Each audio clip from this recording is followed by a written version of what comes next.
Hi guys, in this video we're going to look at how a hybrid kit can benefit you when you go out playing live, both in control of your sound and in control of your own playing.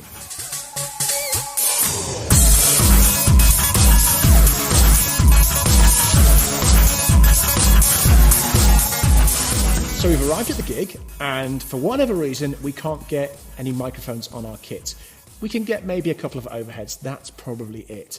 So how can a hybrid setup benefit you? Well, what I'm going to do now, I'm going to play a little groove. I'm going to go around the toms with the TD30 module and all the microphones off apart from the ambient mics. This is what you're going to get.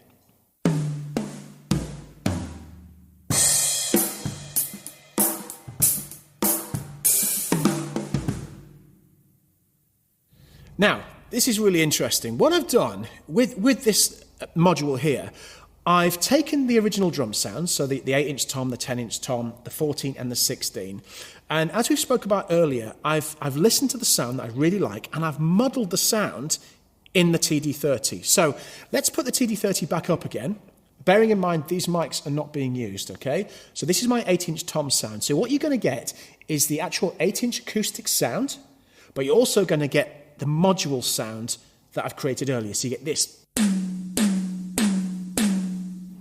10, and we'll do the 16.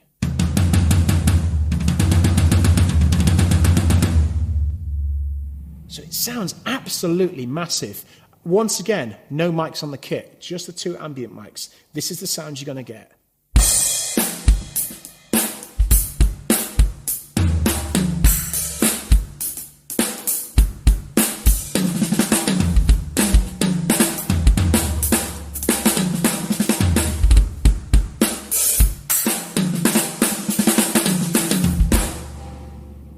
So if you can get a consistent drum sound every gig, model your sounds, the sounds you like, put the triggers on your kit, you're still playing your favourite acoustic kit, turn up the volume, play, play, play, you've got a monster sound, and it's the same sound every single time.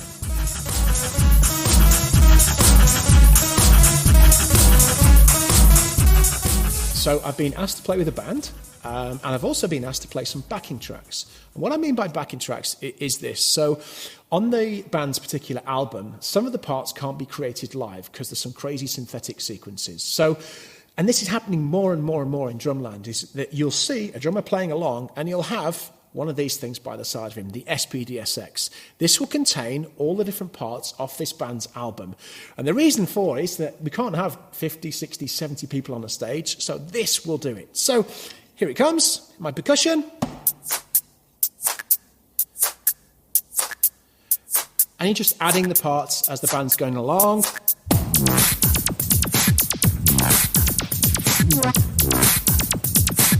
So that could be intro.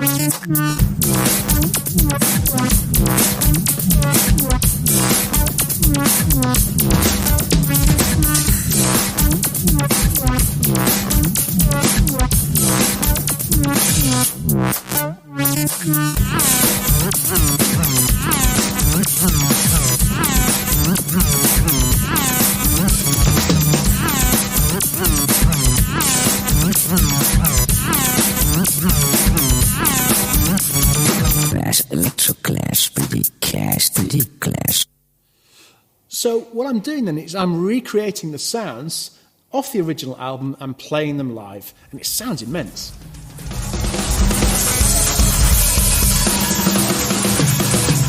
So now I want to talk about how a hybrid setup can put you in control, and do you know what? It can make the gig easy for you.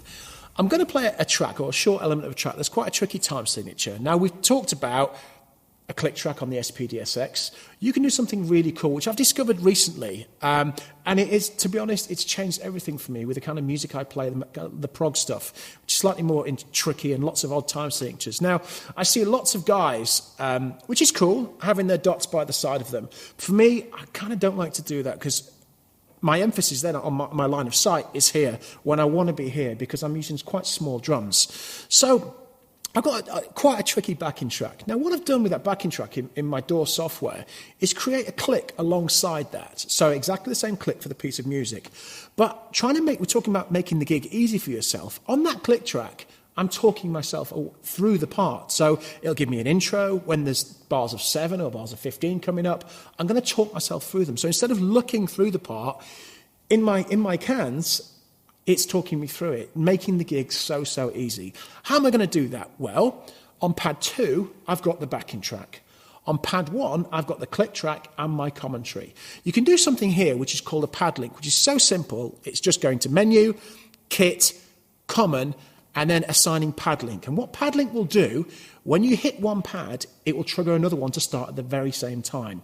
So I've got pad 1 and pad 2. So if I just play it for you now, you get this.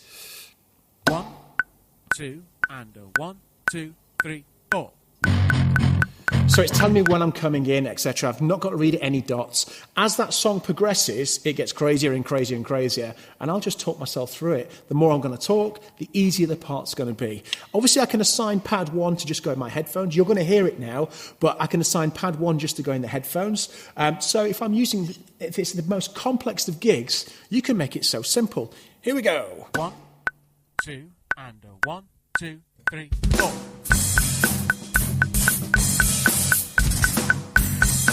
8. 1, 2, 3, 4, 5, 6, 7, 8. Rip. This time 7. 1, 2, 3, 4, 5, 6, 7. Rip. This time 6. 1, 2, 3, 4, 5, 6. This time 5, and into chorus. Here we go. 1, 2, 3, 4, 5, chorus.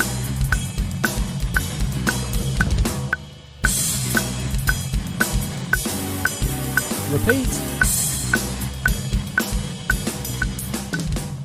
So you haven't had a chance to record a click and put it onto the SPDSX.